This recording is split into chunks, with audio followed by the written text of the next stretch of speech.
అంతా తీసుకెళ్ళిపో బకెట్ నీళ్ళు ముక్కేసామనుకో అది తడి చెత్త. మరి పొడి చెత్త అంటే ఏమిట్రా? పొడి చెత్త ఏముంది, ఆ చెత్త అంతా పిండేసి అండగా చెత్త ఎండిపోతుంది కదా, అది ఎండిన పొడి చెత్త. తడి చెత్త అంటే చెత్తను తీసుకెళ్లి నీటిలో ముంచి తడి చెత్త అయిపోదు కాదా? కాదు నాయన.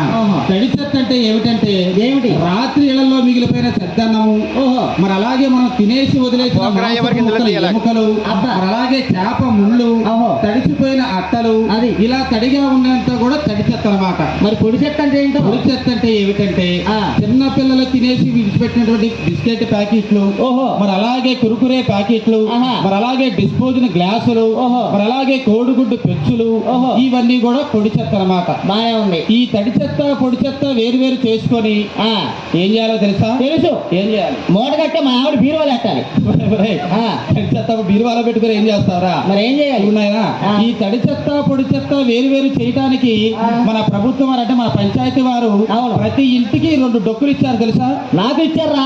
2 డబ్బాలు ఇచ్చారు. నీల రంగు ఒకటి, ఇంకో పచ్చ రంగు ఒకటి.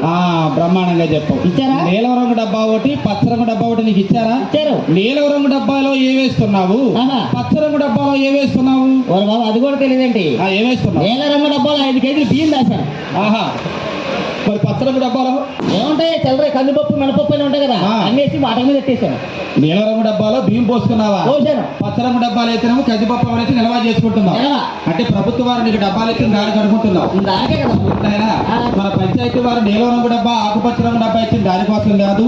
మరి తడి చెత్తను పొడి చెత్తను విడివిడిగా చేసి నీలం రంగు డబ్బాలో పొడి చెత్తను, ఆకుపచ్చ రంగు డబ్బాలో తడి చెత్తను వేసి మన రోజు పంచాయతీ దగ్గర మన వీధిలోకి వస్తుందా, ఒక రిక్షా గానీ వ్యాన్ గానీ వస్తుంది కాబట్టి మన మున్సిపాలిటీ వారు వస్తారు కాబట్టి తడి చెత్తను పొడి చెత్తను వేరు వేరుగా చేసి వాళ్ళ వ్యాన్ లో వేయాలన్నమాట.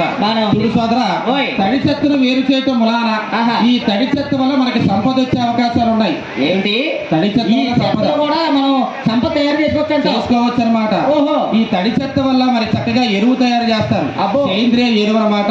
ఆ ఎరువులు చక్కగా మొక్కలకి మరి పచ్చని చెట్లకి వేయటం వలన మరి ఎంతో సౌకర్యంగా ఉంటుంది. కాబట్టి ప్రతి ఒక్కరు కూడా తడి చెత్త పొడి చెత్త వేరువేరు చేసుకొని మన పంచాయతీ వారు మరి పొద్దున్నే పంపించేటువంటి రిక్షా గానీ వ్యాన్ గానీ వేసి ప్రతి ఒక్కరు కూడా తెలుసుకోవాలని కోరుతున్నాం. అలాగే ముఖ్యంగా మన వీధిలో ఉన్నటువంటి డ్రైనేజీ చూడండి, డ్రైనేజీల్లో కూడా మరి ఎటువంటి చెత్త చెదారాలు వేయకూడదు. వేస్తే ఏమవుతుందో తెలుసా? డ్రైనేజీలో చెత్త చెదారాలు వేయటం వలన డ్రైనేజీలో వెళ్ళేటటువంటి నీరంతా కూడా అక్కడ ఆగిపోతుంది.